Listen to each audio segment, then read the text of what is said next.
Dizzy, and this is Dizzy Quilts and Sews. Welcome to #Friday Sews, episode 25. Before I jump right in, a big thank you to Jen from Today in Jen's Sewing Room, who is the creator of the wonderful #Friday Sews. So this week in the sewing room, I had one finish and two muslins to try and decide on which pattern to use for the Sew Purple to End ALZ 22 challenge hosted by the wonderful Michelle Sews Again. So first, my finish. Let's start with that. I finished my Sinclair Sophia top in the beautiful navy rib knit that I showed you last week. So it wasn't finished last week. I finished it over the weekend and I really like it. So it was a tad fiddly to sew because of the fabric, the modesty panel and the ties, and there's lots of very precise sewing in there, and I have to say it is less than perfect. So thank goodness for the ties that basically hide a multitude of sins. But I love it. The fabric is super soft. It fits me well. It is a bit long, so if I make this again, I'm gonna chop off at least, I'm thinking at least 2 inches. And I may still, I'm gonna wear it a couple times and see how I feel about it, but I may cut like 2 or 3 inches off the length. It hits me at a very weird spot. So yeah, I might go back and do that, but I will wear it a couple times before I do that. All right, now the muslins. So at first I said I was gonna do the Zamora blouse by Itch to Stitch with my beautiful, beautiful purple fabric that I got from Core Fabrics to make something for Michelle's challenge.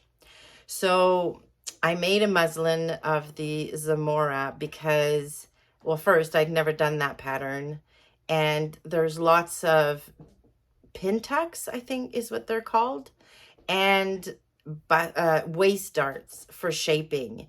And now I've never made anything for myself with pin tucks and waist darts for shaping. Typically it's either princess seams or bust darts. So I wanted to make sure that this would fit me, that there would be enough room for the bust, and that it would be comfortable. So used an old sheet. Once again, I have a ton of those. Used an old sheet to put together my muslin, and yeah, it wasn't great. So I'm going to insert a clip here of me trying the muslin on. All right, so this is the Itch to Stitch Zamora blouse. This is my muslin, obviously, because it's only got one sleeve and the collar's not done. So yeah, sorry about the cleavage, but so yeah, the fit is okay, just okay. Can't see my head. The waist hits me right in the right spot. The shoulders are very good. Like, this is really good right where it needs to be. The dart is good, pointing at the apex, and it's at the right height. What I'm not crazy about is all of this stuff here. So there's drag lines here, and I'm not sure the waist darts are too long, too short. Not sure what is happening here. Oh, sorry, the dryer's done. It does need to be shortened. This is way too long. It should probably hit me right here. I'm learning through sewing for myself that I actually have a pretty long torso, because although this is way too long for me, the waist hits me at the right spot. So yeah, anyways, so I need to shorten under the waist considerably. I'm thinking a good like 2 to 3 inches. Again, not the prettiest of fabrics. I always have the most horrible fabric to show you guys my muslins. All right, let's have a look at the back. I can't really see the back. It looks like it's a little snug around here and definitely around the hips. So yes, not great. What I did after trying it on is I unpicked the waist darts in the front, thinking maybe that's why I didn't like it. It was a little bit snug around the waist, and yeah, I don't really need that shaping. Anyways, it's just I unstitched the darts, tried it on again, was not much better. I just don't like, there's something about it I don't like. And I was surprised because it's the first itch to stitch pattern that I tried that I don't like on me. I mean, the blouse is really, really cute, but yeah, it didn't really work for me. And to be honest, I don't have the patience to make it work because all those little pleats and stuff, like those tucks, they weren't fun. Like they were more than a little tedious to sew. So yeah, I'm not, yeah, I don't want to spend any more time on that pattern in particular. So then I decided to go through all of the patterns that I own. Couldn't decide on anything. And I don't know why I really want a button-up shirt. Like I want a shirt or top with buttons and a collar. So I went through all of my patterns, didn't find anything I really liked. So then I have a Seamwork membership. So I said, okay, maybe I'll try and see if they have anything on there, because I pay for my membership and I really don't take advantage of any of it. Like I haven't sewn one of their patterns in forever. I really should cancel my membership, to be honest. I don't know why I have it, but anywho.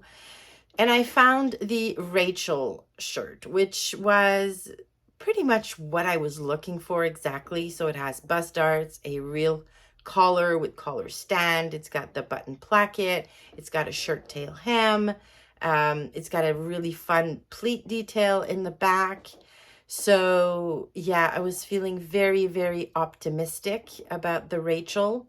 So I downloaded the pattern, printed it, taped it all together, took out yet another sheet and cut it all up and sewed it up. And yeah, another one that's not great, unfortunately. So here's a clip of me trying on my Rachel muslin.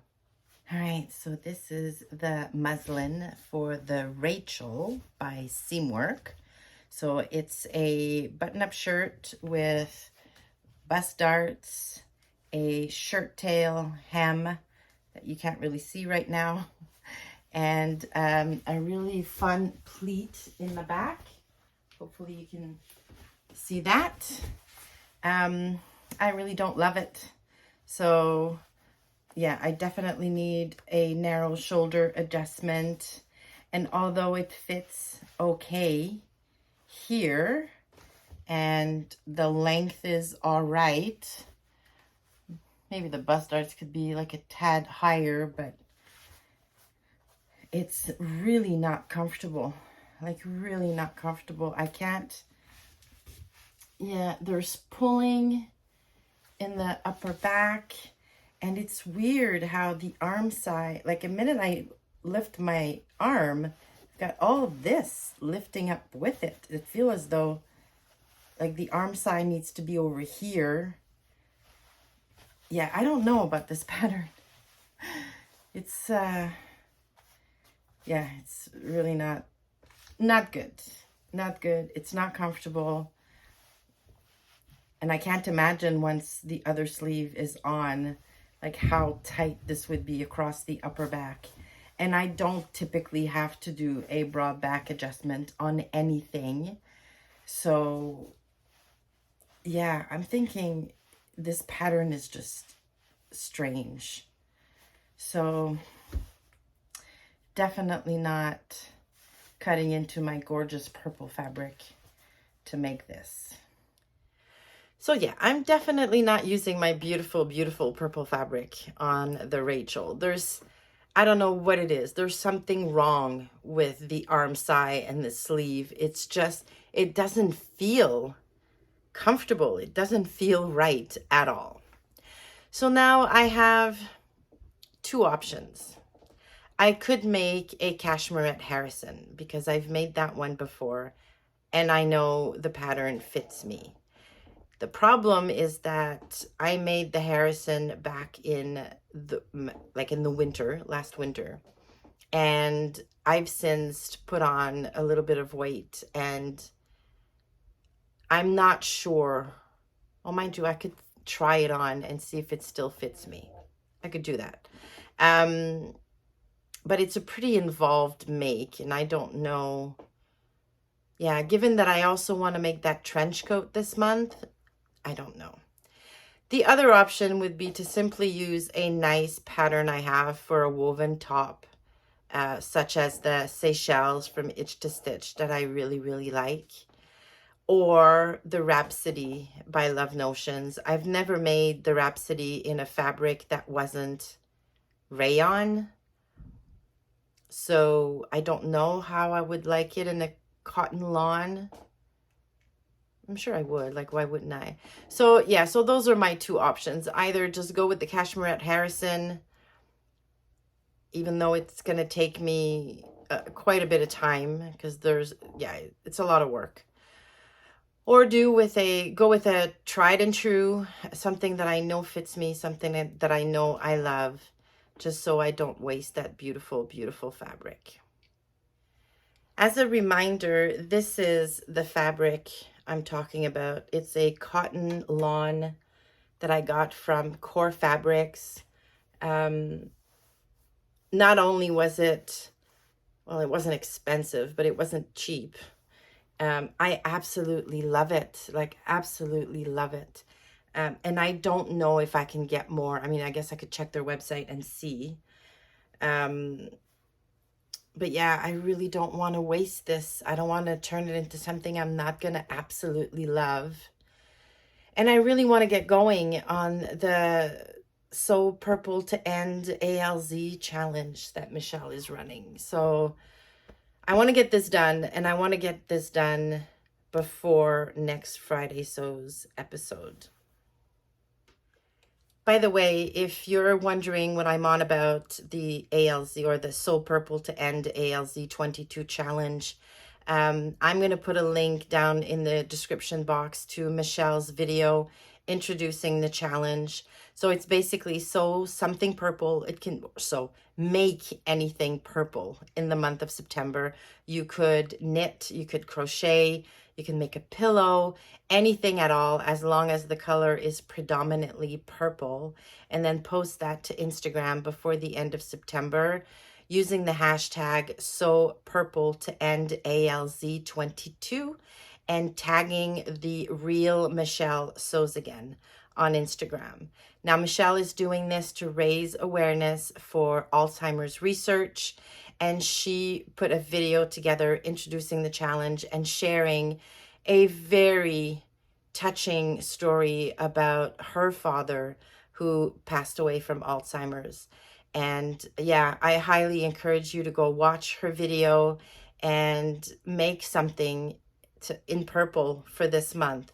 And if you're able to make a donation, Michelle provides links where you can make donations to Alzheimer research and dementia research in memory of her father. So a really, really good cause. And that's pretty much it as far as sewing this week. Life, well, it's pretty quiet on the life front. A few of you have requested some pictures of the island house. So I'm going to insert a very short clip of where I spend my weekends in the summer.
enjoyed that.